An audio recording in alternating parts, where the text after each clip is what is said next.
Hey everyone, welcome back to Corporate Decoder, the place where we unpack the confusing world of business so you don't have to. This company has a new chief commercial officer, and we're going to see if this hire is going to make them a big deal or if it's just more of the same old story. So today we're diving into a recent filing from Biofrontera Inc, which is a company that focuses on medical treatments. The date of this report is August 11, 2025, and it's a Form 8K, which basically means it's telling us about a big event that just happened. Think of it like a company's breaking news alert.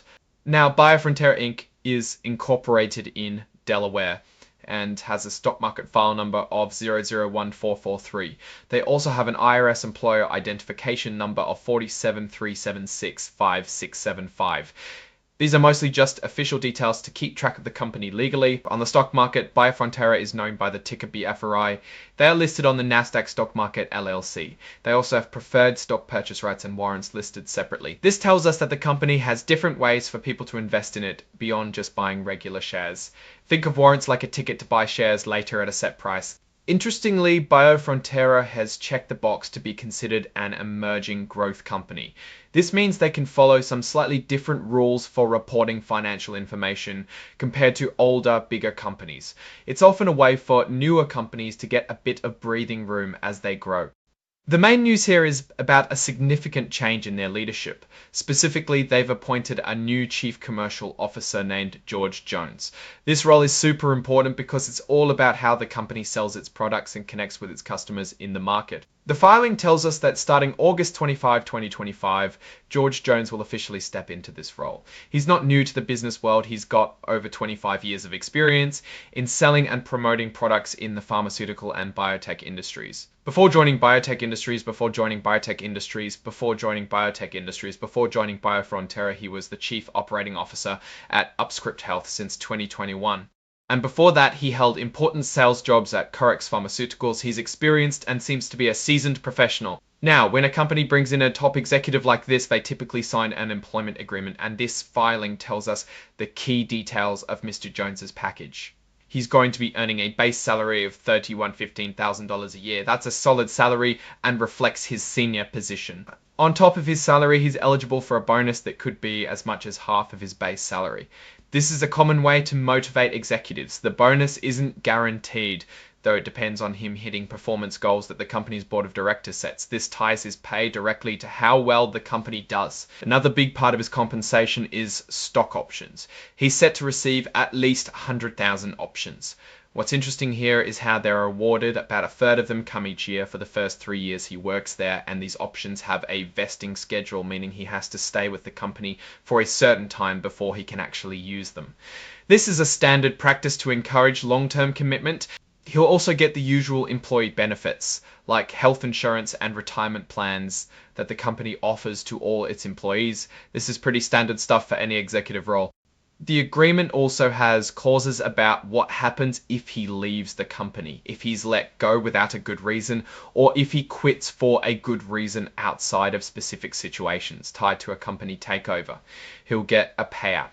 This payout is based on how long he's been with the company, but there's a minimum guarantee of 6 months to 2 years of his salary. This is called severance, and it's meant to provide a financial cushion if things don't work out.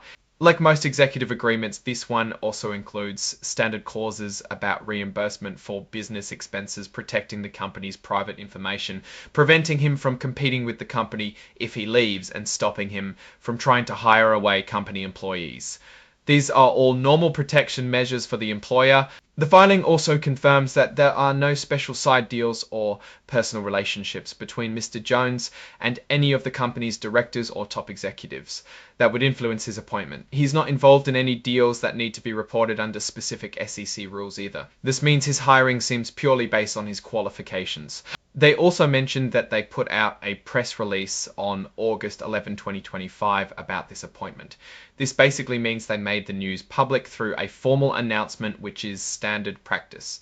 The press release is attached as an exhibit to this filing for anyone who wants to read the exact wording. This bit here is a very common legal disclaimer. It basically says that the press release information is being provided, but it's not technically considered an official filing that they are responsible for in the strictest sense under certain laws.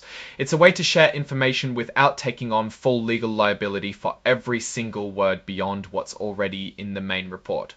Finally, the report lists the exhibits attached. You have the employment agreement itself labelled as Exhibit 10. And the press release as Exhibit 99.1.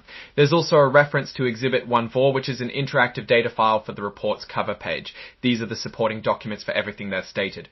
Overall, looking at this filing, it's all about a new hire in a key executive position. Biofrontera is bringing in George Jones as their Chief Commercial Officer. He's got a strong background in the industry, and his compensation package includes a good salary bonus opportunities and stock options, all designed to incentivize him to perform and stay with the company. The severance package offers some protection, but the focus is clearly on his expected contribution to the companies. Sales and growth, there isn't a lot of financial data in this specific 8K filing, but the hiring of a skilled commercial leader is a strategic move. The success of this appointment will really depend on how well Mr. Jones can execute marketing and sales strategies to boost Biofrontera's presence and revenue in the competitive pharmaceutical and biotech markets.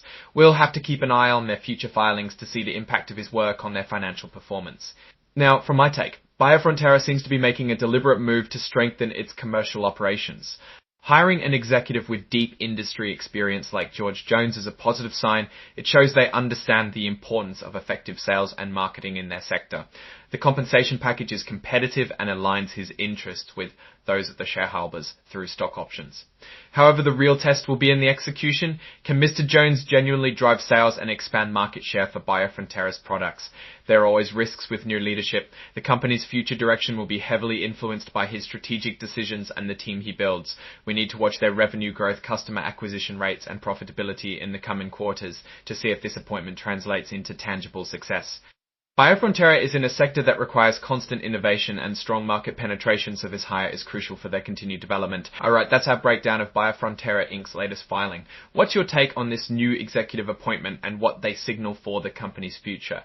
Drop your thoughts in the comments. If this analysis was valuable, hitting that like button really helps, and subscribe for more deep dives. Don't forget to check out the Discord in the description. Thanks for watching. See you next time.